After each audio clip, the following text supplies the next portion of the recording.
Outside Molineux here after Wolves 3, Shrewsbury Town 2, here with Town legend and our Shropshire Star columnist Bernard McNally.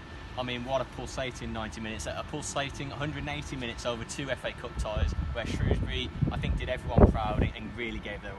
Yeah, they did tremendous tonight. We were worried, as we said, you know, that it was going to be one of those nights where you come here and what you didn't want is for them to be 4 or 5-0 up at half time. No. And then you go 1-0 down after 80 odd minutes and you think 80 seconds. Yeah. After 80 seconds, and then you're starting to think, oh no, here we go. But thankfully that didn't occur, and we've hit back. Yeah. And you know, 2-1 just before half time. Yeah. And then conceding in the last 20-30 seconds of that first half. But we've done ourselves really proud, and the players and the staff can be really proud of themselves. Yeah. That first half had everything, didn't it? 4 goals, just the one in the second half. Ivan Carriero won it. Yeah. Sam Ricketts, as we've seen in the press afterwards at Molineux, not too happy at all. VAR was in use tonight, and he thinks there were a foul. We had a good view of that. I certainly thought Adama Traore pulled back Omar Beckles. Beckles probably should have got rid of it earlier, shouldn't he? But you know, a few errors tonight, really, when you're counting the keepers as well. Yeah, and when you look at that, even the Wolves people themselves were saying there was maybe two or three incidents there where they should have gone back to the VAR, and obviously that third one.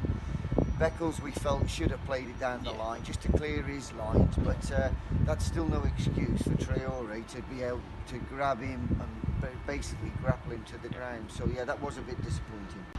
And a final point then, Bern. Obviously, League One survival is of the essence. Town are 23rd in League One. You know, they really need to get it together, don't they? They go to Bristol Rovers on Saturday, which is as big as it gets, really, an absolute must-win. Sam Ricketts needs to get his side to find a way to take tonight and their FA Cup displays to the league. Yeah, well, he's alluded to that in the talk after. It was good to hear him say, you know, we've got to produce those goods again on Saturday. And you go into a side that's maybe just a couple of points above us, or a couple of places above us, so it is vital that we go there and give a good performance. You know, you really want to go with at least a point, but let's face it, we need to start moving up, so we've got to start winning games. So it's an absolute must win for us, as it is for Bristol Rovers, I know. Thank you, Bernard. For all the rest of the fallout for tonight's thriller, I should say, stick it with ShropshireStar.com.